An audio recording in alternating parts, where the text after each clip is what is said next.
Hello aspirants, कैसे हैं आप सब। एक बहुत लंबे ब्रेक के बाद, ज़्यादा लंबा नहीं बट एक छोटे से 2 वीक के ब्रेक के बाद हम लोग मिल रहे हैं। और मैंने उन लोगों को सजेस्ट किया था कि जिन लोगों का यूपीएससी मेंस क्वालिफाई नहीं हो पाया है वो एक छोटा सा ब्रेक लीजिए, कहीं वेकेशन पे जाइए और उसके बाद आके अपना स्टडी का प्लान बनाइए और उसे कंप्लीट कीजिए।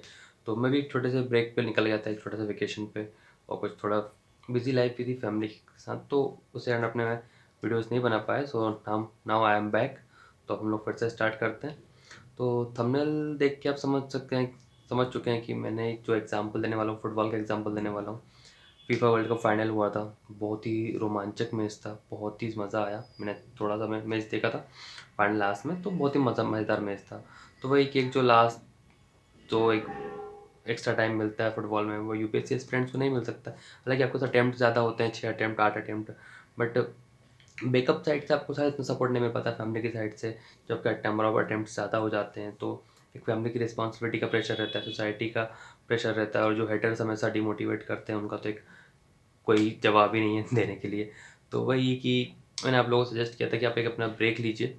और अब आई होप जिन लोगों का मेंस क्वालिफाई नहीं हुआ वो एक ब्रेक के बाद एक बहुत अच्छा फील कर रहे होंगे और बहुत ही ज़्यादा एनर्जेटिक फील कर रहे होंगे। तो अब सबसे पहले आपको ये काम करना है कि आप जो मेंस के पेपर हैं, आप अपना वो उठाइए और सबसे पहले एनालाइज आप ये कीजिए कि किस पेपर में आपको सबसे ज़्यादा दिक्कत गई थी। चाहे वो जीएस 1 2 3 4 एथिक्स हो, या आपका ऑप्शनल हो, या ऐसे हो, जो भी पेपर में आपकी सबसे ज़्यादा गलती हुई हो, आपको लगा था कि इससे कम मार्क्स आपके आने वाले हैं, ऐसे आप क्वेश्चन 6 अटेम्प्ट ना कर पाए हो, या आपको आंसर राइटिंग में दिक्कत हुई हो, या फिर डाटा आपके पास सफिशिएंट ना हो, जो भी आपको जहाँ दिक्कत हुई हो, आप उस पोर्शन में सबसे पहले फोकस कीजिए। अगर आंसर राइटिंग में दिक्कत थी तो आप आंसर राइटिंग की प्रैक्टिस कीजिए। डाटा इनसफिशिएंट था तो एक डाटा अपने आप को एक गेन करने की कोशिश कीजिए। मैं आपको हमेशा एक सजेशन दिया था मैंने कि आप एक डायरी मेंटेन कीजिए, कि अगर आपको कहीं कुछ कोटेशंस अच्छी लगती तो उसको अपने डायरी में अपने पेपर के अकॉर्डिंग, कि आपके किस पेपर में कौन सी कोटेशंस, कौन सा डाटा, कौन सी न्यूज़ हेल्पफुल हो सकती है, आप अपने पेपर के अकॉर्डिंग उस कॉपी में, उस डायरी में उसको नोट डाउन कीजिए। उसके हो सकता है कुछ लोग ऐसे में दिक्कत है कि फिलोसॉफिकल टॉपिक थे, फिलोसॉफिकल ऐसे थे, तो वो लोग अपने उस पर फोकस कीजिए। कुछ लोगों को ऑप्शनल दिख रहा होगा तो आप अपने ऑप्शनल पर फोकस कीजिए। लेकिन सबसे पहले जो भी गलती रही होगी आप उस गलती को ढूंढिए और उसे कवर अप करने की कोशिश कीजिए, क्योंकि अभी प्रीलिम्स में 5 मंथ का टाइम है। प्रीलिम्स आप ऑलरेडी क्वालिफाई कर चुके हो तो आपका एक स्ट्रेटेजी है, आप जानते हो प्रीलिम्स को आपको कैसे फाइट करना है। बट जो गलती आपकी मेंस में हुई है तो आप उस गलती पर फोकस कीजिए, उस गलती को सुधारिए, अपनी जो कमी है उसको पूरा कीजिए मेंस के जिस भी पार्ट में आपको हो रहा। उसके बाद हम लोग फिर प्रीलिम्स से फोकस करेंगे।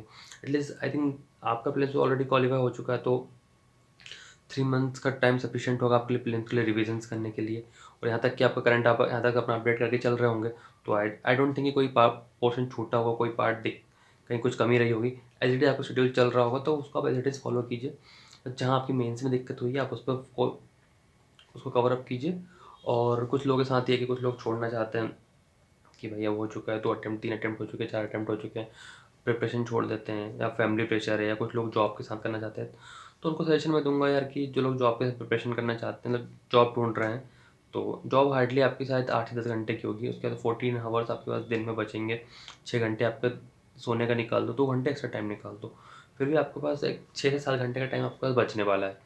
तो मैं ये मान के चलता हूँ कि आपने मेंस राइट किया है, प्रीलिम्स आप क्वालिफाई कर चुके हो, 3 4 साल का आपके पास अच्छा खासा एक्सपीरियंस है, तो आपको सिर्फ आई थिंक रिवीजन करने हैं। और रिवीजन के लिए 6 to 7 आवर्स बहुत सफिशिएंट टाइम है। तो आप जॉब करना चाहते हैं तो आप जॉब कीजिए, बट अपनी पढ़ाई मत छोड़िए, अपना रिविजन्स कीजिए, रिविजन के साथ अपनी पढ़ाई को कंटिन्यू कीजिए। और कुछ लोग एग्ज़ाम से भाग रहे हैं तो उन्हें मैं सजेस्ट करूँगा कि यार आप एक 5 मिनट बैठ के ये सोच लो कि एग्ज़ाम से भागने के बाद आप क्या अचीव कर पाओगे, क्या गेन कर पाओगे, फिर एक और चांस अपने आप को देने के लिए बाद आप क्या अचीव कर पाओगे। देखो, जॉब में आने का, इस फील्ड में आने का पर्पस आपका जो भी रहा हो एक अलग मैटर है, बट इस जॉब से आपको जो मिलता है वो फैसिलिटीज़ आप देखोगे। अगर आप अदर साइड में जाते हो प्राइवेट सेक्टर में, अगर आप इसे स्विच करके अदर प्राइवेट सेक्टर को ज्वाइन करते हो, कोई प्राइवेट जॉब ज्वाइन करते हो, तो आप सोचो कि आप अपनी फैमिली को एक अच्छा घर दे पाओगे, एक अच्छी फैसिलिटीज़ दे पाओगे विद इन 1 ईयर। नहीं, शायद 5 to 10 ईयर के बाद एक छोटी सी कार ले पाओ, 20 लाख का एक घर बना पाओ, ठीक। But after 1 year UPSC qualify करने के बाद, हालांकि वो घर आपका नहीं होगा आईएएस बनने के बाद, या वो कार आपकी नहीं होगी, बट वो उस घर में आप अपनी फैमिली के साथ रह सकते हो, जो आपको एक आईएएस को फैसिलिटीज़ मिलती है, जो घर मिलता है, जो गाड़ी मिलती है, तो वो घर आप में अपनी फैमिली के साथ रह सकते हो। एक बहुत ही अच्छी परवरिश आप मतलब अपनी फैमिली को एक अच्छी लाइफ दे सकते हो।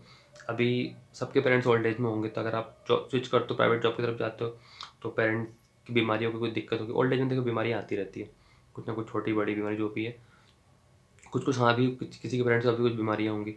तो आप शायद प्राइवेट जॉब में एक अच्छा सपोर्ट नहीं कर पाओ, बट इस जॉब में आपकी फैमिली को वो हेल्थ केयर गवर्नमेंट आपको प्रोवाइड कराती है। तो आपको बस 5 मिनट बैठ के सोचना ही है कि आप स्विच करके अगर दूसरी तरफ भागते हो, तो वहाँ आपको क्या गेन करने वाला है। फिर आप 1 साल आप यहाँ दे दोगे तो आपको क्या मिलने वाला है। और दूसरी चीज़ है कि जब आपने स्टार्ट किया तो ये सोच के स्टार्ट नहीं किया था कि मैं भाग जाऊँगा यहाँ से। नहीं, आपने ड्रीम देखा था आईएएस बनने का, लवासा में ट्रेनिंग करने का और एक बहुत अच्छे से जॉब करने का, सोसाइटी को चेंज करने का, जो भी आपने प्लान किया हो। तो फिर आप कैसे भाग सकते हो? अगर हाँ, आपका अटेम्प्ट खत्म हो चुके हैं, तो फिर आप अपनी एक नई नई लाइफ की शुरुआत कीजिए। उन लोगों को मैं यही सजेस्ट करूँगा कि एक एग्ज़ाम आपका लाइफ डिसाइड नहीं कर सकता। आपने बहुत अच्छा टाइम यहाँ पे दिया था, बहुत कुछ आपने यूपीएससी से सीखा होगा, तो आप अपनी नई लाइफ में आगे बहुत कुछ गेन कर पाएँगे। बट अगर आपके पास अटेम्प्ट हैं और आप अच्छे 3-4 साल की तैयारी कर चुके, 2-3 अटेम्प्ट आपने दे चुके हैं, तो मुझे लगता है प्रिपरेशन आपकी बहुत अच्छी होगी। तो आप जॉब जॉइन कीजिए, कोई दिक्कत नहीं, बट एग्ज़ाम को मत छोड़िए। रिवीजन अपने साथ कीजिए। अगर आपको लगता है 23 में आप ठीक से प्रिपेयर नहीं कर पाएंगे, कोई बात नहीं, आप अपनी जॉब पे कंटिन्यू कर रहे हैं, 1 साल और अपनी जो है अपना रिवीजन कंटिन्यू कीजिए और 24 में आप अटेम्प्ट दीजिए।